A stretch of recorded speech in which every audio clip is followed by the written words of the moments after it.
ഈ തെരഞ്ഞെടുപ്പ് നൽകുന്ന വളരെ രാഷ്ട്രീയമായ പാഠങ്ങളുണ്ട്. ഈ തെരഞ്ഞെടുപ്പ് ഭാരതീയ ജനതാ പാർട്ടിക്കും ദേശീയ ജനാധിപത്യ സഖ്യത്തിനും അനുകൂലമാവാൻ പോവുകയാണ്. UDFനെതിരായിട്ടുള്ള ഭരണവിരുദ്ധ വികാരം ഏറ്റവും കൂടുതൽ അനുകൂലമാകുന്നത് ദേശീയ ജനാധിപത്യ സഖ്യത്തിനാണ്. ഈ തെരഞ്ഞെടുപ്പിൽ BJP ഒരു മുന്നണിയുടെ നേതൃത്വത്തിലാണ് മത്സരിച്ചത്, ദേശീയ ജനാധിപത്യ സഖ്യം. ആ ദേശീയ ജനാധിപത്യ സഖ്യത്തിനെ കേരളത്തിലെ ജനങ്ങൾ സ്വീകരിച്ചിരിക്കുന്നു എന്നാണ് ഈ തെരഞ്ഞെടുപ്പ് വ്യക്തമാക്കുന്നത്. കാരണം ഈ പോളിംഗ് ശതമാനത്തിൻ്റെ വർധന എന്തടിസ്ഥാനത്തിലാണ്? LDF കേരളത്തെ സംബന്ധിച്ചിടത്തോളം ശ്രീ EMS നമ്പൂതിരിപ്പാട് മുതൽ ഉമ്മൻചാണ്ടി വരെയുള്ള കേരളത്തിലെ മുന്നണി നേതൃത്വങ്ങളുടെയും ഭരണ നേതൃത്വങ്ങളുടെയും പരിശോധിച്ച് നോക്കിയാൽ ഈ തെരഞ്ഞെടുപ്പിൽ പോളിംഗ് ശതമാനത്തിൻ്റെ ഇത്രയും വർധന ഉണ്ടാകുന്ന സാഹചര്യം എങ്ങനെയാണ്? ദേശീയ ജനാധിപത്യ സഖ്യത്തെ കേരളത്തിലെ ജനങ്ങൾ രണ്ട് കൈനീട്ടി സ്വീകരിച്ചിരിക്കുന്നു എന്നുള്ളതാണ്. ദേശീയ ജനാധിപത്യ സഖ്യത്തിലുള്ള നേതാക്കന്മാരെ കേരളത്തിലെ ജനങ്ങൾ രണ്ട് കൈ നീട്ടി സ്വീകരിച്ചിരിക്കുന്നു എന്നാണ്. റിയാസ് പറയട്ടെ, റിയാസ് ഒരു കാര്യം വ്യക്തമാക്കട്ടെ. ഈ തെരഞ്ഞെടുപ്പിൽ LDFനും UDFനും ദേശീയ ജനാധിപത്യ സഖ്യവുമായിട്ട് കടുത്ത മത്സരത്തിന് സാക്ഷ്യം വഹിക്കേണ്ടി വന്നില്ലേ? കേരളത്തിലെ എത്ര നിയോജക മണ്ഡലങ്ങൾ? കേരളത്തിലെ നിയോജക മണ്ഡലങ്ങളിൽ LDFും UDFും തമ്മിലായിരുന്നു കഴിഞ്ഞ കാലഘട്ടങ്ങളിലൊക്കെ മത്സരം. ഈ തെരഞ്ഞെടുപ്പിൽ എന്താ സംഭവിച്ചത്? ദേശീയ ജനാധിപത്യ സഖ്യത്തിനോട് നേരിട്ട് മത്സരിക്കേണ്ടി വന്നില്ലേ LDFനും UDFനും?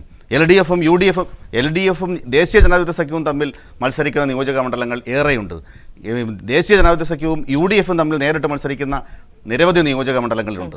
ഈ നിയോജക മണ്ഡലങ്ങളിലൂടെയൊക്കെ വെളിവാക്കുന്നത് എന്താണ്? ദേശീയ ജനാധിപത്യ സഖ്യത്തിനും ഭാരതീയ ജനതാ പാർട്ടിക്കും അനുകൂലമായ രാഷ്ട്രീയ സാഹചര്യം കേരളത്തിലേക്ക് നീങ്ങുന്നു. ചോദിക്കട്ടെ റിയാസ്, കേരളത്തിലെ ഏറ്റവും കൂടുതൽ ചെറുപ്പക്കാർ ആർക്ക് വേണ്ടിയിട്ടാണ് ഈ തെരഞ്ഞെടുപ്പിൽ പ്രവർത്തിച്ചത്? ചെറുപ്പക്കാർ ഈ തെരഞ്ഞെടുപ്പിൽ പ്രവർത്തിച്ചത് ദേശീയ ജനാധിപത്യ സഖ്യത്തിനും BJPക്കും വേണ്ടിയിട്ടാണ്. നിങ്ങൾ ഏത് നിയോജക മണ്ഡലം വേണമെങ്കിൽ പരിശോധിച്ച് നോക്കൂ. നിങ്ങൾ ഫീൽഡിൽ ഇറങ്ങിയിട്ട് നന്നായിട്ട് പ്രവർത്തിച്ചിട്ടുള്ള ആളാണ്. നിങ്ങൾക്ക് വളരെ വ്യക്തമായിട്ട് അറിയാം. ഈ തെരഞ്ഞെടുപ്പ് നൽകുന്ന ഏറ്റവും പ്രധാനപ്പെട്ട പാഠം, ഈ തെരഞ്ഞെടുപ്പ് ഭാരതീയ ജനതാ പാർട്ടിക്കും ദേശീയ ജനാധിപത്യ സഖ്യത്തിനും അനുകൂലമായ. പക്ഷെ അങ്ങനെ കടുത്ത മത്സരങ്ങൾ നടന്ന വലിയ പ്രതീക്ഷകൾ BJP വെച്ച് പുലർത്തുന്ന മേഖലകളിലെല്ലാം ഈ പറഞ്ഞതുപോലെ തന്നെ ഒരു പെർസെൻറ്റേജ് വലിയൊരു മാറ്റം ഉണ്ടായിട്ടുണ്ടെന്ന് പ്രതീക്ഷിക്കുന്നുണ്ടോ? തീർച്ചയായിട്ടും. കാരണം തിരുവനന്തപുരം ജില്ല പരിശോധിക്കാമല്ലോ. തിരുവനന്തപുരം ജില്ലയിലെ 14 നിയോജക മണ്ഡലങ്ങൾ ശക്തമായ പോരാട്ടമല്ലേ നടന്നത്? LDFനും UDFനും BJPയോട് ശക്തമായിട്ട് ദേശീയ ജനാധിപത്യ സഖ്യത്തിനോട് കടുത്ത മത്സരം നേരിടേണ്ടി വന്നില്ലേ? ഇല്ലെന്ന് റിയാസ് പറയട്ടെ. തിരുവനന്തപുരം ജില്ലയിൽ സജീവമായി നേതൃത്വം കൊടുത്തൊരു പ്രവർത്തകനാണ് ഞാൻ. എനിക്ക് നന്നായിട്ടറിയാം തിരുവനന്തപുരം ജില്ലയുടെ ഫീൽഡ്. ഇവിടെ ഏറ്റവും കൂടുതൽ ശക്തമായി ത്രികോണ മത്സരം നടന്നിട്ടുള്ള നിയോജക മണ്ഡലങ്ങളിൽ റിയാസ് പറയട്ടെ. ഏറ്റവും കൂടുതൽ ചെറുപ്പക്കാർ, പുതിയ വോട്ടർമാർ ആരെയാണ് സ്വീകരിക്കാൻ പോകുന്നത്? പുതിയ വോട്ടർമാർ ദേശീയ ജനാധിപത്യ സഖ്യത്തിനെയും BJPയും സ്വീകരിക്കാൻ പോകുന്നു. രണ്ട് കൈ നീട്ടി സ്വീകരിക്കാൻ പോകുന്നു എന്നുള്ളത് ഈ തെരഞ്ഞെടുപ്പ് ഫലം വ്യക്തമാക്കും. വരാൻ പോകുന്ന ദിവസങ്ങളിൽ ഭാരതീയ ജനതാ പാർട്ടിയുടെയും ദേശീയ ജനാധിപത്യ സഖ്യത്തിലും പ്രവർത്തിച്ചിട്ടുള്ള മുഴുവൻ പ്രവർത്തകർക്കും കേരളത്തിലെ ജനങ്ങൾക്കും രണ്ട് കൈ നീട്ടി സ്വീകരിക്കാം. തെരഞ്ഞെടുപ്പിൻ്റെ റിസൾട്ട് ദേശീയ ജനാധിപത്യ സഖ്യത്തിനും BJPക്കും അനുകൂലമാകും. അതിന് യാതൊരു സംശയവും ഞങ്ങൾക്കില്ല. ഏതായാലും ഇനിയുള്ള 2 ദിവസം ഇത്തരത്തിലുള്ള കണക്കുകൂട്ടലുകൾ വളരെ ശക്തമായി തന്നെ നടക്കും. ശ്രീ മുഹമ്മദ് റിയാസ്, ഇങ്ങനെ ഒരു അവകാശവാദം ശ്രീ ശിവൻകുട്ടി പറയുന്ന കൂടിയുണ്ട്. പക്ഷേ സ്വാഭാവികമായും ഇവിടെ എക്സിറ്റ് പോളുകളുടെ ഒരു പശ്ചാത്തലത്തിലേക്ക് കൂടി വന്നാൽ BJPയുടെ സാഹചര്യം നോക്കേണ്ടതുണ്ട്. BJPക്ക് വലിയൊരു മുന്നേറ്റം പക്ഷേ എങ്ങും പ്രവചിച്ച് കാണുന്നില്ല. അതോടൊപ്പം തന്നെ വലിയ രീതിയിൽ കോൺഗ്രസിൻ്റെ സീറ്റുകൾ വലിയ രീതിയിൽ കുറയും, ലീഗ് വലിയ ഒറ്റകക്ഷിയാകും എന്ന തരത്തിലുള്ള കണക്കുകൂട്ടലുകൾ, പാലായിൽ മാണി തോൽക്കുമെന്ന തരത്തിലുള്ള കണക്കുകൂട്ടലുകൾ ചില എക്സിറ്റ് പോളുകൾ പ്രവചിക്കുന്നു. ഒരുപക്ഷെ സമീപകാലത്തൊന്നും കണക്ക് കൂട്ടാത്ത തരത്തിലുള്ള ചില കാര്യങ്ങൾ കൂടി ചേർക്കപ്പെടുന്നുണ്ട് ഇത്തരം എക്സിറ്റ് പോളുകളിൽ. എക്സിറ്റ് പോൾ ഫലങ്ങളാണ് എന്ന രീതിയിലുള്ളൊരു ന്യായീകരണങ്ങളൊക്കെ, യഥാർത്ഥ ഫലം വരട്ടെ എന്നൊരു ന്യായീകരണമൊക്കെ ഒരുപക്ഷെ വലതുപക്ഷം പറയുമായിരിക്കും. എങ്കിൽ കൂടി ഇങ്ങനെയുള്ള ചില സൂചനകൾ നൽകുന്ന കാര്യങ്ങൾ എങ്ങനെയാണ് ശ്രീ മുഹമ്മദ് റിയാസ്? ഒന്ന്, ഇതിൽ BJP NDAക്ക് കൊടുക്കേണ്ട മറുപടിയുണ്ട്, UDFിൻ്റെ മറുപടിയുണ്ട്. രണ്ടും ഞാൻ പറയാം. ഒന്ന്, അദ്ദേഹത്തിൻ്റെ വിശ്വാസം അദ്ദേഹത്തെ തടയാൻ വേണ്ടി നമുക്ക് പറ്റില്ലല്ലോ. ഇവിടെ ഇന്ത്യയുടെ പ്രധാനമന്ത്രി ക്യാമ്പ് ചെയ്യുകയാണ് ഈ കേരളത്തിൽ തെരഞ്ഞെടുപ്പിന്. BJPയുടെ ദേശീയ അധ്യക്ഷൻ അമിത്ഷാ ഈ തെരഞ്ഞെടുപ്പിൽ കേരളത്തിൽ ക്യാമ്പ് ചെയ്യുകയാണ്. അമിത്ഷാ ചില്ലറക്കാരനല്ല. അമിത്ഷാ BJPയുടെ ദേശീയ അധ്യക്ഷനാവാൻ 2 പ്രധാന കാരണങ്ങളാണ്. ഒന്ന്, ഗുജറാത്ത് വംശീയ ഹത്യയിലൂടെ പ്രസിദ്ധനായി അദ്ദേഹം നടത്തിയ പ്രവർത്തനം, മോഡിയുടെ വലങ്കയായി നടത്തിയ പ്രവർത്തനം. 2, വെറും ഒരു പ്രാദേശിക ഗുജറാത്തിലെ നേതാവ് മാത്രമായിരുന്ന അമിത്ഷാക്ക് 2014 ലോക്സഭാ തെരഞ്ഞെടുപ്പിൽ ഉത്തർപ്രദേശിൻ്റെ ചുമതല കൊടുത്തു. കേരളത്തിൽ ക്യാമ്പ് ചെയ്തതുപോലെ അന്ന് ഉത്തർപ്രദേശിൽ അദ്ദേഹം ക്യാമ്പ് ചെയ്തു. 80-ൽ 72 സീറ്റിലാണ് BJP ജയിച്ചത്. BJP 2 അക്കം കണ്ടിട്ടില്ലായിരുന്നു. 80-ൽ 72 സീറ്റിലേക്ക് BJP ജയിക്കാൻ കാരണം മുസഫർ നഗർ കലാപമായിരുന്നു. 86 പേരുടെ ജീവനെടുത്ത മുസഫർ നഗർ കലാപം. അവിടെ ഫീൽഡിൽ നിന്ന് അതിന് നേതൃത്വം കൊടുത്തയാളാണ് അമിത്ഷാ. അങ്ങനെ കമ്മ്യൂണൽ പോളറൈസേഷൻ ഉണ്ടാക്കി. ആ അമിത്ഷാ കേരളത്തിൽ ക്യാമ്പ് ചെയ്തു. ആ അമിത്ഷായും മോഡിയും ഒക്കെ കേരളത്തിൽ ക്യാമ്പ് ചെയ്തിട്ടും അവർ ഉദ്ദേശിച്ച വിജയത്തിൻ്റെ അടുത്ത് പോലും എത്താൻ ഇത്തവണ അവർക്ക് സാധിക്കില്ല. കുമ്മനം, ബഹുമാനപ്പെട്ട BJPയുടെ സംസ്ഥാന പ്രസിഡന്റ് പറഞ്ഞത് BJPക്ക് 78 സീറ്റ് കിട്ടുന്ന, അതെന്തും ആയിക്കോട്ടെ, അതൊക്കെ ജനങ്ങൾക്ക് അറിയാം, അത് പറയുമ്പോൾ തന്നെ. പക്ഷെ BJP ഉദ്ദേശിച്ച പോലെ ഒരു മണ്ണല്ല കേരളത്തിൻ്റെ മണ്ണ് എന്ന് ഒരിക്കൽ കൂടി തെളിയുന്ന ഒരു തെരഞ്ഞെടുപ്പായി തെരഞ്ഞെടുപ്പ് മാറും. ഞാൻ അത്രേ അതിനെക്കുറിച്ച് പറയുന്നുള്ളൂ. പിന്നെ UDFൻ്റെ കാര്യം എടുത്ത് പരിശോധിച്ചാൽ അമിത്ഷായും നരേന്ദ്രമോദിയും ആഗ്രഹിക്കുന്നത് പോലെ എല്ലാ സൗകര്യം ചെയ്തു കൊടുത്തൊരു സർക്കാരായിരുന്നു ഈ സർക്കാർ. ഉമ്മൻചാണ്ടി മോഡിയെ വിമർശിച്ചത് തെരഞ്ഞെടുപ്പിൻ്റെ ഒരാഴ്ച മുമ്പാണ്, അത് സോമാലിയ വിഷയത്തിൽ. അതിനു മുമ്പൊന്നും ഉമ്മൻചാണ്ടി മോഡിക്കെതിരെ മിണ്ടിയത് നമ്മൾ കണ്ടിട്ടില്ല. 2 കൊല്ലം ഇന്ത്യയിൽ ഒരുപാട് വിഷയങ്ങൾ നടന്നു. പൗരാവകാശ ലംഘനങ്ങൾ, അസഹിഷ്ണുത പ്രചരിപ്പിക്കപ്പെടുന്ന പ്രശ്നങ്ങൾ. ഇനി അതൊക്കെ മാറ്റി നിർത്തിയാൽ നമ്മുടെ രാജ്യത്തിൻ്റെ തലസ്ഥാനത്തെ കേരള ഹൗസ്, ആ കേരള ഹൗസിൻ്റെ അടുക്കള റെയ്ഡ് ചെയ്തു. സഖാവ് പിണറായി ഉൾപ്പെടെ അവിടെ ഓടിയെത്തി. കേരളത്തിൻ്റെ മുഖ്യമന്ത്രി ഒരു അക്ഷരം മിണ്ടിയില്ല. ഈ അസഹിഷ്ണുത പരത്തുന്ന വിഷയങ്ങളൊന്നും മിണ്ടിയില്ലെന്ന് മാത്രമല്ല, ആസ് എ ചീഫ് മിനിസ്റ്റർ അദ്ദേഹം ഇടപെടേണ്ട വിഷയമുണ്ടായിരുന്നു. കൊല്ലം കമ്പക്കെട്ട് ദുരന്തം ദേശീയ ദുരന്തമായി പ്രഖ്യാപിച്ചില്ല. അദ്ദേഹം ശക്തമായി മോഡിക്കെതിരെ മിണ്ടാൻ തയ്യാറായില്ല, മൗനം പാലിച്ചു. വരൾച്ച പ്രശ്നത്തിൽ കേരളത്തെ വരൾച്ച ബാധിത സംസ്ഥാനമായി മോഡി പ്രഖ്യാപിക്കാത്തതിന് ഉമ്മൻചാണ്ടി ഒന്നും മിണ്ടിയില്ല. എപ്പോഴാണ് ഉമ്മൻചാണ്ടി മിണ്ടാൻ തുടങ്ങി? ഉമ്മൻചാണ്ടി പഴയ വീഞ്ഞ് പുതിയ കുപ്പിയിൽ എന്നുള്ളതുപോലെ BJPയും UDF ആണെന്നുള്ള മത്സരം എന്ന് പറഞ്ഞതോടുകൂടി ആന്റണി ഉൾപ്പെടെയുള്ളവർ ശക്തമായി ഇടപെട്ടു. ഇത് സെക്യുലർ UDF വോട്ടുകൾ വലിയ രീതിയിലേക്ക് ഇടതുപക്ഷത്തിന് അനുകൂലമാകും എന്ന തിരിച്ചറിവാണ് ആന്റണി മിണ്ടാൻ കാരണം. ആ മിണ്ടലിൻ്റെ ഭാഗമായിട്ടാണോ അവസാനം മൂപ്പരൊന്ന് പ്ലേറ്റ് മാറ്റിയിട്ടത്? ആ പ്ലേറ്റ് മാറ്റിയിട്ടപ്പോൾ ജനതൊക്കെ മനസ്സിലാക്കില്ലേ, തെരഞ്ഞെടുപ്പിന് ഒരാഴ്ച മുമ്പ് മോഡിക്കെതിരെ മിണ്ടിയത് കൊണ്ട് കാര്യമുണ്ട്. ഇവിടെ ഇടതുപക്ഷത്തിൻ്റെ നേതാക്കന്മാരും പ്രവർത്തകരും ജീവൻ വരെ കൊടുക്കാൻ, രാജ്യത്തിൻ്റെ മതനിരപേക്ഷത കാത്തു സംരക്ഷിക്കാൻ ജീവൻ വരെ കൊടുക്കാനുള്ള പോരാട്ടത്തിൽ എത്രയോ കാലമായിട്ട്.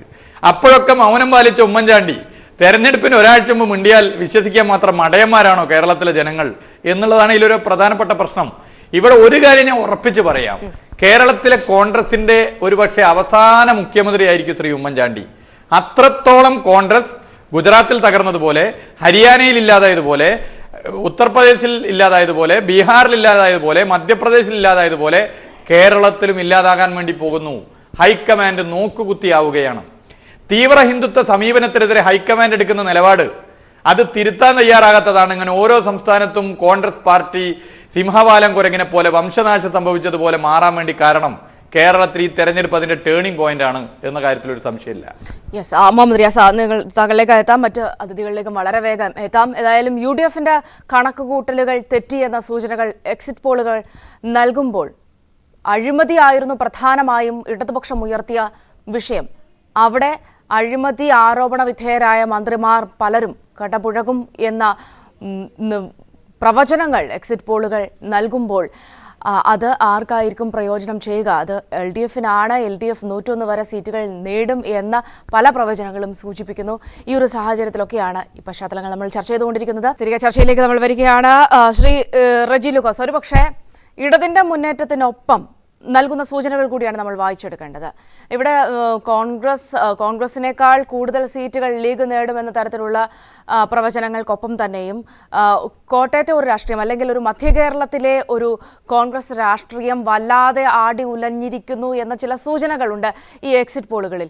ഒരു ഭാഗത്ത് ഏറ്റവും ശക്തമായ ഒരു മുന്നറിയിപ്പ് നൽകുന്നത് പാലാ തന്നെയാണ്. പല ഘട്ടങ്ങളിലും ചില പ്രവചനങ്ങൾ ഉണ്ടായിരുന്നു, അവിടെ ഒരു മാണി മാറ്റി നിർത്തപ്പെടുമെന്ന തരത്തിലൊക്കെ. ഈ എക്സിറ്റ് പോളുകളിലും അങ്ങനെ ചില സൂചനകൾ കണ്ടു.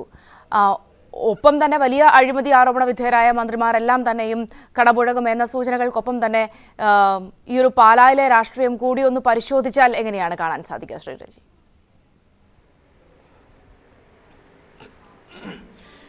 അതിനു മുമ്പായിട്ട് BJPയുടെ ബഹുമാനപ്പെട്ട ശിവൻകുട്ടിക്ക് ഒരു മറുപടിയുണ്ട്. കേരളത്തിൽ നടന്ന ഈ നിയമസഭാ ഇലക്ഷൻ്റെ മുന്നോടിയായിട്ട് നടന്ന മിക്കവാറും എല്ലാ പ്രീ പോൾ സർവേകളിലും തെളിഞ്ഞ ഒരു വസ്തുത, കേരളത്തിലെ യുവജനങ്ങൾ 49% ഇടതുപക്ഷ ജനാധിപത്യ മുന്നണിയോടൊപ്പമാണെന്നുള്ളവരും വളരെ വ്യക്തമായി തെളിഞ്ഞൊരു കാര്യമാണ്. അദ്ദേഹം അവകാശപ്പെടുന്നത് കേരളത്തിലെ യുവാക്കൾ BJPയുടെ പുറകെയാണെന്നുള്ളത്. അദ്ദേഹത്തിന് അവകാശപ്പെടാം, അദ്ദേഹത്തിന് ആഗ്രഹിക്കാം, അതിന് പണം മുടക്കില്ല.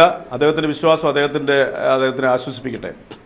മധ്യ തിരുവിതാംകൂറിൻ്റെ രാഷ്ട്രീയത്തെക്കുറിച്ച് വിശകലനം ചെയ്താൽ പാലായിൽ കെ എം മാണി സാറ് കഴിഞ്ഞ 50 വർഷമായിട്ട്, എനിക്ക് അല്പസമയം തരണം, മറ്റൊരാൾക്കും അവസരം കൊടുക്കാതെ കണ്ട് ഒരു എന്താ പറയുക ഒരു വിലങ്ങുതടിയായി അദ്ദേഹം രാഷ്ട്രീയ പ്രവർത്തനം നടത്തിക്കൊണ്ടിരിക്കുകയാണ്. നമുക്കറിയാം, ചേരിചേര പ്രസ്ഥാനങ്ങളുടെ മുൻനിര നേതാക്കളിൽ ഒരാളായിരുന്ന സിംബാബ്വേയുടെ പ്രസിഡന്റ് റോബർട്ട് മുഗാബെ ഇന്ദിരാഗാന്ധിയുടെ കാലഘട്ടങ്ങളിൽ അദ്ദേഹം സ്ഥിരമായിട്ട് ഇന്ത്യ സന്ദർശിക്കുമായിരുന്നു. അതുപോലെ തന്നെ രാജീവ് ഗാന്ധിയുടെ ആദ്യ കാലഘട്ടങ്ങളിലും അദ്ദേഹം ഒരു സ്ഥിരം സന്ദർശകനായിരുന്നു. ഇന്നും ഈ റോബർട്ട് മുഗാബെ സിംബാബ്വേയുടെ പ്രസിഡന്റാണ്. അദ്ദേഹം പ്രസിഡന്റായിട്ട് 42 വർഷമായി. അദ്ദേഹത്തിന് ഇപ്പോൾ 82 വയസ്സ് പ്രായമുണ്ട്. 92 വയസ്സ് പ്രായമുണ്ട്. കഴിഞ്ഞ ഒരു മാസം മുമ്പ് ഈ മുഗാബെയുടെ ഒരു പ്രസ്താവന ലോകത്തിലെ എല്ലാ മാധ്യമങ്ങളും റിപ്പോർട്ട് ചെയ്ത, അതായത് 2018 സിംബാബ്വേയുടെ പ്രസിഡന്റ് തെരഞ്ഞെടുപ്പിൽ താൻ മത്സരിക്കുമെന്നും 100 വയസ്സ് വരെ ജീവിച്ചിരിക്കുമെന്നും, അതായത് അദ്ദേഹം പ്രകൃതിയെ പോലും വെല്ലുവിളിച്ചുകൊണ്ട് അദ്ദേഹം 100 വയസ്സ് വരെ ജീവിച്ചിരിക്കുന്നു വെല്ലുവിളിച്ചിരിക്കുന്നു. പക്ഷേ റോബർട്ട് മുഗാബെയോ അല്ലെ ലോകത്തിലെ മറ്റു പ്രദേശങ്ങളിലെ മാധ്യമങ്ങളോ അറിയുന്നുണ്ടോ അതിനും മുമ്പിൽ ഒരാൾ പാലായി ജീവിച്ചിരിപ്പുണ്ടെന്നുള്ളവരും 50 വർഷമായിട്ട് ഏകാധിപതിയെ പോലെ തൻ്റെ രാഷ്ട്രീയ പ്രവർത്തനം നടത്തി പാലായിലെയും കേരളത്തിലെ ജനങ്ങളെ ബോറടിപ്പിച്ചിരിക്കുകയാണ് മാണി സാർ, ബഹുമാനായ Mani sir. K M Mani sir പാലായിൽ പരാജയപ്പെടും എന്നുള്ളവരും വളരെ വ്യക്തമായിരുന്നു. കാരണം മാണി സാർ കാലങ്ങളായിട്ട് അവിടെ വിജയിച്ചു വരുന്നത് അദ്ദേഹം അവകാശപ്പെട്ടുകൊണ്ട് അവിടുത്തെ സാധാരണക്കാരെ ജനങ്ങളിൽ കണ്ണിൽ പൊടിയിട്ടുകൊണ്ട് കത്തോലിക്ക സഭയുടെ പിന്തുണ അദ്ദേഹം അവകാശപ്പെട്ടിരുന്നു. അത് തെറ്റാണെന്നുള്ളവരും കഴിഞ്ഞ കാലങ്ങളിൽ തെളിഞ്ഞിരിക്കുന്നു. അദ്ദേഹത്തിൻ്റെ പല പ്രവൃത്തികളെയും ഉദാഹരണമായിട്ട് അദ്ദേഹത്തിൻ്റെ ബാർക്കോഴ കുംഭകോണം, ബഡ്ജറ്റ് കച്ചവടം, അതിലൊക്കെ കേരളത്തിൻ്റെ ചരിത്രത്തിൽ കേൾക്കാത്ത രീതിയിലുള്ള നോട്ട് എണ്ണുന്ന യന്ത്രം, ഈ വക അപഹാസ്യമായ നടപടിക്രമങ്ങളിൽ ഈ സഭാംഗങ്ങൾ മുഴുവനും എതിരായിരുന്നു അദ്ദേഹത്തിന്. അത് പാലായിൽ വ്യക്തമായിരുന്നു. ഞാനൊക്കെ പാലായോട് അടുത്ത് ജീവിക്കുന്ന ഒരാളെന്ന നിലയ്ക്കും പാലായിൽ ബിസിനസ് ചെയ്യുന്ന ഒരാളെന്ന നിലയ്ക്കും അത് വളരെ വ്യക്തമായിരുന്നു. അപ്പോൾ അതിലൂടെ തന്നെ നമുക്ക് കാണാൻ പറ്റും, കേരള കോൺഗ്രസിൻ്റെ സമുന്നതനായ നേതാവ് ഇതാ രാഷ്ട്രീയമായിട്ട് അദ്ദേഹത്തിൻ്റെ ഒരു എന്താ പറയുക ഒരു വിരമിക്കലിലേക്ക് അദ്ദേഹം കടക്കുന്നു എന്ന് ഏകദേശം നമുക്ക് പറയാൻ പറ്റും. അതോടൊപ്പം തന്നെ ഞാൻ നേരത്തെ സൂചിപ്പിച്ചതുപോലെ കേരളത്തിലെ വിലപേശൽ രാഷ്ട്രീയ കക്ഷികളായ കേരള കോൺഗ്രസിൻ്റെ ഏതാണ്ട് 8-9 ബ്രാഞ്ചുകളും ഈ ഇലക്ഷനോടുകൂടി ഏതാണ്ട് തീരുമാനത്തിലേക്ക് എത്തും, ഒരു അന്തികുദാശയുടെ വക്കിലേക്ക് അവരെത്തിയിരിക്കുന്നു എന്നത് വളരെ നിസ്സംശയം നമുക്ക് പറയാൻ പറ്റും. മധ്യ തിരുവിതാംകൂറിൻ്റെ രാഷ്ട്രീയത്തിലേക്ക് കിടക്കുമ്പോൾ നമുക്ക് മറ്റൊന്നിനെ കാണാൻ പറ്റും. മധ്യ തിരുവിതാംകൂർ എന്നും കാലങ്ങളായിട്ട് ഏതാണ്ട് UDF അനുഭാവം പുലർത്തുന്ന ഒരു രാഷ്ട്രീയ പിന്നാമ്പുറമാണ് നമുക്ക് ദർശിക്കാൻ പറ്റുന്നത്. പക്ഷേ അതിന് ഇടയ്ക്കൊക്കെ മാറ്റം വന്നിട്ടുണ്ട്.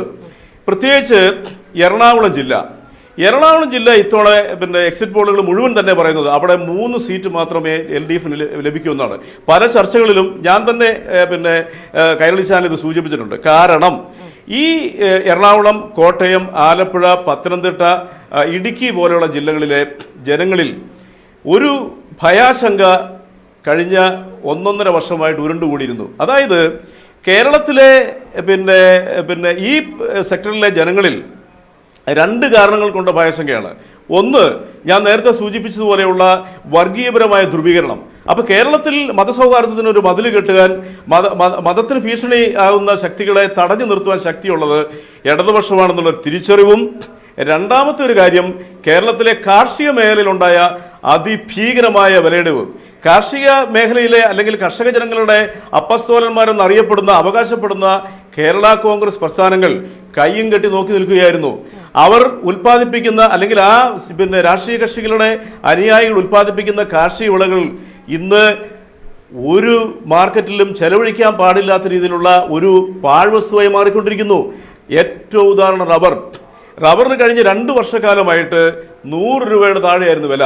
ഉൽപ്പാദനത്തിൽ വന്നിരിക്കുന്ന ചെലവിൻ്റെ പകുതി പോലും ലഭിക്കുന്നില്ല. അത് വിപണനത്തിലേക്ക് എത്തുമ്പോൾ അത് ഈ മേഖലകളിലെ ജനങ്ങളിൽ വളരെ വലിയൊരു അസംതൃപ്തി ആ ജനങ്ങളിൽ ഉടലെടുത്തിരുന്നു. അത് ഈ ഇലക്ഷനിൽ കൃത്യമായിട്ട് പ്രതിഫലിച്ചിട്ടുണ്ട്. മൂന്നാമതൊരു കാരണമെന്ന് പറയുന്നത് കേരളത്തിൽ അധികമാരും ശ്രദ്ധിക്കാത്ത, എന്നാൽ കേരളത്തിലെ മധ്യ തിരുവിതാംകൂറിലും മലബാറിൻ്റെ കിഴക്കൻ മേഖലകളിലും ഭീകരമായി ബാധിച്ചിരിക്കുന്ന ഈ കേരള ഗവൺമെൻറ് തിരിഞ്ഞു നോക്കാത്ത നമ്മുടെ നേഴ്സുമാരുടെ നീറുന്ന പ്രശ്നങ്ങൾ. ഏതാണ്ട് 12 ലക്ഷം വരുന്ന നേഴ്സുമാർ ഇന്ന് കേരളത്തിൽ നിന്നും പിന്നെ പഠിപ്പ് പൂർത്തിയാക്കി പല രാജ്യങ്ങളിലും കേരളത്തിലും മറ്റ് സംസ്ഥാനങ്ങളിലായി ജോലി ചെയ്യുന്നുണ്ട്.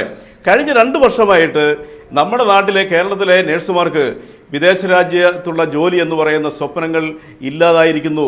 ഗൾഫ് രാജ്യങ്ങളിൽ കേന്ദ്ര സർക്കാരിൻ്റെ കെടുകാര്യസ്ഥത കൊണ്ട് പ്രത്യക്ഷത്തിൽ നല്ലതാണെന്ന് തോന്നാമെങ്കിലും കേരളത്തിലെ ജനങ്ങളോടും കേരളത്തിലെ സ്ത്രീ സമൂഹത്തിനോടും ചെയ്ത കൊടും പാതകമാണ് ആ ഗൾഫ് രാജ്യങ്ങളിലേക്കുള്ള നഴ്സുമാരുടെ യാത്രാവിലക്ക്. അതിനെതിരെ കേരളത്തിൻ്റെ പിന്നെ പ്രവാസികാര്യ വകുപ്പോ കേരള ഗവൺമെൻറ്റോ ചെറുവിരലനക്കിയിട്ടില്ല. ഒരു പ്രഹസനമെന്നോണം ഈ വകുപ്പ് ഭരിക്കുന്ന KC ജോസഫ് ഒരു തവണയാണ് കേന്ദ്രത്തിനൊരു നിവേദനം കൊടുത്തത്. നിങ്ങൾക്കറിയോ 25,000 വേക്കൻസിയാണ് ഒരു വർഷം നേഴ്സുമാർക്കുമായി മാത്രം ഗൾഫ് രാജ്യങ്ങളിലേക്കുള്ളത്. ഇത് മുഴുവനും കഴിഞ്ഞ 2 വർഷമായിട്ട് ഫിലിപ്പൈൻസ്, ശ്രീലങ്ക, ചൈന മുതലായ രാജ്യങ്ങളിൽ നിന്നാണ് ഇതേ ഏജൻസികൾ ഗൾഫിൽ ഫില്ല് ചെയ്തുകൊണ്ടിരിക്കുന്നത്. ഇനി നമ്മുടെ നേഴ്സുമാരുടെ ഗൾഫിലേക്കുള്ള യാത്രകൾ ഏതാണ്ട് അസ്തമിക്കുന്ന രീതിയിലേക്കാണ് കാര്യങ്ങൾ പൊയ്ക്കൊണ്ടിരിക്കുന്നത്. ലോകത്തിൻ്റെ ഏത് രാജ്യങ്ങളിൽ പോയാലും, ഞാൻ വിദേശ രാജ്യത്ത് അമേരിക്ക ജോലി ചെയ്ത ഒരാളാണ്, എനിക്ക് വ്യക്തമായിട്ട് പറയാൻ പറ്റും, ലോകത്തിൻ്റെ ഏത് രാജ്യങ്ങളിൽ പോയാലും ഏറ്റവും ഡെഡിക്കേറ്റഡ് ആയിട്ട് ഫ്ലോറൻസ് നൈറ്റിംഗേൽ പറഞ്ഞ പോലെ പ്രകാശമായിരിക്കണം, അതായത് കത്തുന്ന മെഴുകുതിരി എന്ന ഉദാഹരണം അതുപോലെ അച്ചട്ടായി പാലിക്കുന്ന ഡെഡിക്കേറ്റഡ് ആയിട്ടുള്ള നേഴ്സുമാരാണ് നമ്മുടെ നേഴ്സുമാർ. നമ്മുടെ നേഴ്സുമാരുടെ ഡിമാൻഡുകൾ ലോകരാജ്യങ്ങളിൽ മുഴുവനുണ്ട്. ആ സമയത്താണ് കേരളത്തിലെ തൊഴിലില്ലായ്മയ്ക്ക് ശാശ്വത പരിഹാരം എന്ന അല്ലെങ്കിൽ സ്ത്രീ ജനങ്ങൾക്ക് ഒരു തൊഴിലധിഷ്ഠിത കോഴ്സ് എന്ന നിലയ്ക്ക് അവർ വിജയിച്ച് വെളിയിൽ വരുന്ന നേഴ്സസിൻ്റെ ജോലിയെ കേന്ദ്ര ഗവൺമെൻറ് ഉത്തരേന്ത്യയിലെ പല സൂപ്പർ സ്പെഷ്യാലിറ്റി ഹോസ്പിറ്റലുകൾക്കും നഴ്സസ്മാരെ കിട്ടാത്ത അവസ്ഥയിൽ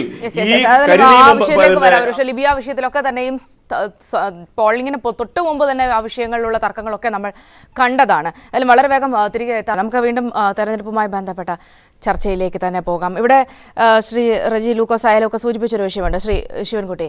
അതായത് ഈ പറഞ്ഞ ഭരണവിരുദ്ധ വികാരം അല്ലെങ്കിൽ മറ്റ് ജനകീയ വിഷയങ്ങളൊക്കെ തന്നെയും എടുത്തു പറയുമ്പോൾ ഒരു ഭാഗത്ത് വികസനം തന്നെ പ്രചരണ വിഷയമാക്കി കൊണ്ടുവരാനായി UDF ശ്രമിച്ചിരുന്നു. പക്ഷേ അതിൻ്റെ സാധ്യതകൾ BJPക്ക് ഉപയോഗപ്പെടുത്താൻ പറ്റിയോ? കാരണം പലയിടങ്ങളിലും പൊതുവായ ചർച്ചകളിൽ, പ്രാദേശിക വിഷയങ്ങളിലുള്ള ചർച്ചകളിലൊക്കെ തന്നെ ചില റോഡുകളുടെയൊക്കെ കണക്കുകൾ അല്ലെങ്കിൽ ആ വിധത്തിലുള്ള വികസനങ്ങളൊക്കെ കേന്ദ്രത്തിൻ്റെ സംഭാവനയായി പറയുന്നു. വിഴിഞ്ഞത്തിൻ്റെ ഉടമസ്ഥാവകാശം സംബന്ധിച്ച തർക്കങ്ങൾ പറയുന്നു, കൊണ്ടുവന്നതടക്കമുള്ള കാര്യങ്ങൾ. പക്ഷേ അതിനും അപ്പുറത്തേക്ക് ഈ നേമം പോലെ, മഞ്ചേശ്വരം പോലെ ഉള്ള ചില BJPക്ക് പൊതുവായ വളക്കൂറുള്ള ചില മേഖലകൾ ഒഴികെ ബാക്കിയുള്ള ഇടങ്ങളിലേക്ക് NDAയുടെ ഒരു സാന്നിധ്യം കൃത്യമായി എത്തിക്കാനൊക്കെ തന്നെയും അല്ലെങ്കിൽ ഇത്തരം വിഷയങ്ങളിലൊക്കെ ഇടപെടൽ നടത്താനൊക്കെയും BJPക്ക് കഴിഞ്ഞുവോ? ഒരുപക്ഷെ അങ്ങനെ കഴിഞ്ഞിരുന്നുവെങ്കിൽ നിങ്ങളിവിടെ സൂചിപ്പിച്ചതുപോലെയുള്ള സാഹചര്യങ്ങൾ ഇടതുപക്ഷത്തിന് അനുകൂലമാകാതെ എക്സിറ്റ് പോളുകളടക്കമുള്ള കാര്യങ്ങൾ അത് BJPക്ക് ആയിരുന്നില്ലേ അനുകൂലമാകേണ്ടത്? ഞാൻ എക്സിറ്റ് പോളുകളുടെ ഫലത്തിൻ്റെ അടിസ്ഥാനത്തിലല്ല ഞാൻ പറയുന്നു. എക്സിറ്റ് പോളുകളുടെ ഫലത്തെ സംബന്ധിച്ച് വരട്ടെ. UDF ഭരിച്ചു, LDF ആണ് ഭരിക്കാൻ പോകുന്നത്. കഴിഞ്ഞ കേരള രാഷ്ട്രീയത്തിൻ്റെ ചരിത്രം അത്. അതുകൊണ്ട് എക്സിറ്റ് പോളുകളുടെ ഫലത്തിലേക്ക് ഞാൻ കിടക്കുന്നില്ല. പക്ഷേ റിയാസ് ഒരു കാര്യം മനസ്സിലാക്കണമെന്ന് ഞാൻ വിനയപൂർവ്വം അഭ്യർത്ഥിക്കുകയാണ്. കേരള രാഷ്ട്രീയത്തിൽ വരുന്ന മാറ്റങ്ങൾ കണ്ടില്ലെന്ന് നടിക്കുകയാണ് അദ്ദേഹത്തിൻ്റെ പരിശ്രമം.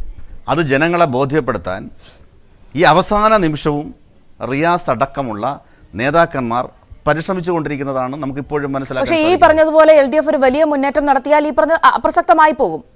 LDF എന്ത് മുന്നേറ്റം നടത്തിയാലും LDF മുന്നേറ്റം നടത്തിക്കോട്ടെ. ഞങ്ങൾ പറഞ്ഞല്ലോ LDF മുന്നേറ്റം നടത്തേണ്ടെന്നോ UDF മുന്നേറ്റം നടത്തേണ്ടെന്നോ അല്ലല്ലോ ഞങ്ങൾ പറയുന്നത്. ഞങ്ങൾ ഇവിടെ പറഞ്ഞു UDF, കോൺഗ്രസ് ഈ തെരഞ്ഞെടുപ്പിൽ തകരും, നേതാക്കന്മാരെല്ലാം കടപുഴകി ഒഴുകും. അത് എങ്ങനെ LDFന് ഗുണകരമാകും എന്ന് റിയാസ് പറയണം. കഴിഞ്ഞ 5 വർഷം ഉമ്മൻചാണ്ടി ഭരിക്കുന്നതിന് മുമ്പേ 5 വർഷം കേരളത്തിൽ VS അച്യുതാനന്ദൻ കേരളത്തിൻ്റെ മുഖ്യമന്ത്രിയായിരുന്നു. അന്ന് നടന്ന കാര്യങ്ങളൊക്കെ കേരളത്തിലെ ജനങ്ങൾക്കറിയാം. അപ്പം അതുകൊണ്ട് ജനങ്ങളെ സംബന്ധിച്ചിടത്തോളം കേരള രാഷ്ട്രീയത്തിലെ ജനങ്ങൾ മാറ്റം ആഗ്രഹിക്കുന്നു. മാറ്റം ആഗ്രഹിക്കുന്നതിന്റെ തെളിവാണ് ഈ തെരഞ്ഞെടുപ്പിൽ നടന്നിട്ടുള്ള തെരഞ്ഞെടുപ്പ് പ്രവർത്തനങ്ങൾ. അഭിപ്രായപ്പെട്ടതുപോലെ തന്നെ 70 സീറ്റുകളിലൊക്കെ എത്തി നിൽക്കണം. പക്ഷെ നിങ്ങൾ ഇപ്പോഴും ചില സീറ്റുകളുടെ സൂചനകൾ മാത്രമൊക്കെയാണ്, അല്ലെങ്കിൽ ചില പെർസെന്റേജുകളുടെ കാര്യങ്ങൾ മാത്രമല്ല. അങ്ങനെയല്ല. ഞങ്ങളെ സംബന്ധിച്ചിടത്തോളം ഞങ്ങളുടെ പ്രതീക്ഷയും ഞങ്ങളുടെ അവകാശവാദവും ഇപ്പോഴും മാറ്റമില്ല. ഞങ്ങൾ ജനങ്ങളോട് പറഞ്ഞിട്ടുള്ളത് വളരെ വ്യക്തം തന്നെയാണ്. ആ നിലപാടിൽ ഉറച്ചു നിന്നുകൊണ്ട് തന്നെയാണ് ഞങ്ങൾ ഇപ്പോഴും ജനങ്ങളോട് സംസാരിക്കുന്നത്. ഈ തെരഞ്ഞെടുപ്പിൽ ഞങ്ങൾ പ്രതീക്ഷ അർപ്പിക്കുന്ന തെരഞ്ഞെടുപ്പാണ്. എന്താണ് പ്രതീക്ഷ? വോട്ട് വർദ്ധിപ്പിക്കുക എന്നതാണോ പ്രതീക്ഷ? വോട്ട് വർദ്ധിപ്പിക്കുക നേടുക എന്നത് തന്നെയാണോ? പറഞ്ഞല്ലോ, ഈ തെരഞ്ഞെടുപ്പിൽ LDF, UDF, ദേശീയ ജനാധിപത്യ സഖ്യം LDFും UDFും കേരള രാഷ്ട്രീയത്തിൽ തെരഞ്ഞെടുപ്പ് രംഗത്ത് പ്രവർത്തിച്ചിരുന്ന രണ്ട് മുന്നണികൾ, മൂന്നാമതൊരു മുന്നണിക്ക് കേരള രാഷ്ട്രീയത്തിലെ ജനങ്ങൾ അവസരം നൽകിയിരിക്കുന്നു. ദേശീയ ജനാധിപത്യ സഖ്യത്തിനെ കേരളത്തിലെ ജനങ്ങൾ സ്വീകരിച്ചിരിക്കുന്നു എന്നുള്ളതാണ് ഈ തെരഞ്ഞെടുപ്പ് നൽകുന്ന ഏറ്റവും വലിയ പാഠം. ശ്രീ അമിത്ഷായും ഇന്ത്യയുടെ പ്രധാനമന്ത്രിയും കേരളത്തിലെ തെരഞ്ഞെടുപ്പ് പ്രവർത്തനങ്ങൾക്ക് പ്രചരണത്തിന് നേതൃത്വം കൊടുത്തു. പ്രധാനമന്ത്രി നരേന്ദ്രമോദിജിയുടെ ഗവൺമെൻറ്റിൻ്റെ ഭരണ നേട്ടങ്ങൾ കേരളത്തിലെ ജനങ്ങൾ രണ്ട് കൈ നീട്ടി സ്വീകരിച്ചിരിക്കുന്നു. അദ്ദേഹം പ്രസംഗിക്കാൻ വന്ന വേദികൾ, അദ്ദേഹം പ്രസംഗിച്ച പൊതുയോഗങ്ങൾ ജനസമുദ്രമായിരുന്നു. കണ്ടില്ലേ റിയാസ്? ഈ മാറ്റങ്ങൾ റിയാസ് കാണാതിരുന്നാൽ? റിയാസ് ഈ മാറ്റങ്ങൾ കാണണം. എൻ്റെ പ്രിയ സുഹൃത്ത്, മാധ്യമ സുഹൃത്ത് പറഞ്ഞല്ലോ, അതുകൊണ്ട് തന്നെയാണ് എക്സിറ്റ് പോളുകളിൽ വിശ്വസിക്കുന്നില്ല എന്ന് പറയുന്നത്. അല്ല, എക്സിറ്റ് പോൾ വിശ്വസിക്കുന്നില്ല എന്നല്ല, എക്സിറ്റ് പോളൊക്കെ അതൊരു പ്രോസസ്സിന്റെ ഭാഗം നടക്കട്ടെ. എക്സിറ്റ് പോളുകളുടെ ഫലം തള്ളിക്കളഞ്ഞുകൊണ്ടല്ല ഞാൻ ഈ അഭിപ്രായം പറയുന്നത്. എക്സിറ്റ് പോളുകളുടെ നിൽക്കട്ടെ. ഞാൻ കേരള രാഷ്ട്രീയത്തിൽ നടന്ന സംഭവങ്ങളെ സംബന്ധിച്ച്, ഈ തെരഞ്ഞെടുപ്പ് നൽകുന്ന പാഠത്തിനെ സംബന്ധിച്ച് റിയാസിനറിയാലോ. ഓരോ നിയോജക മണ്ഡലത്തിലും നടന്നിട്ടുള്ള തെരഞ്ഞെടുപ്പ് പ്രവർത്തനങ്ങളെ സംബന്ധിച്ച് റിയാസിനറിയാലോ. റിയാസ് അറിയാത്ത ആളല്ലല്ലോ. ഈ മാറ്റം റിയാസ് കണ്ടല്ലെന്ന് എങ്ങനെ നടിക്കുന്നത്?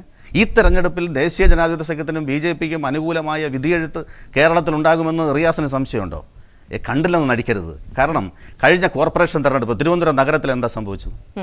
CPMൻ്റെ പ്രമുഖ നേതാക്കന്മാർ വൻ പരാജയം ഏറ്റുവാങ്ങിയില്ലേ? അത് റിയാസ് കണ്ടിട്ടില്ലേ? കേരളത്തിൽ എത്രയോ സ്ഥലങ്ങൾ CPMൻ്റെ കയ്യിൽ നിന്ന് നഷ്ടമായി, UDFൻ്റെ കയ്യിൽ നിന്ന് നഷ്ടമായി, LDFൻ്റെ കയ്യിൽ നിന്ന് നഷ്ടമായി. അവിടെയൊക്കെ വിജയിച്ചതാരാ? BJPയും ദേശീയ ജനാധിപത്യ സഖ്യമാണ്. ആ തെരഞ്ഞെടുപ്പുകളിലൊക്കെ BJP നേടി. കഴിഞ്ഞ പഞ്ചായത്ത് തെരഞ്ഞെടുപ്പിൽ നേട്ടം അവകാശപ്പെടാൻ കേരള രാഷ്ട്രീയത്തിൽ ഒരു രാഷ്ട്രീയ പാർട്ടിക്ക് അവകാശമുള്ളൂ, അത് BJPക്ക് മാത്രം. കഴിഞ്ഞ പഞ്ചായത്ത് തെരഞ്ഞെടുപ്പിൽ കേരള രാഷ്ട്രീയത്തിൽ നേട്ടം കൊയ്ത പാർട്ടി BJP മാത്രമാണ്. അത് തിരിച്ചറിയണം. അതേ റിസൾട്ടാണ് വരാൻ പോകുന്നത് ഈ നിയമസഭാ സാധ്യത ഉപയോഗപ്പെടുത്താൻ പറ്റുമെന്നാണ് BJP.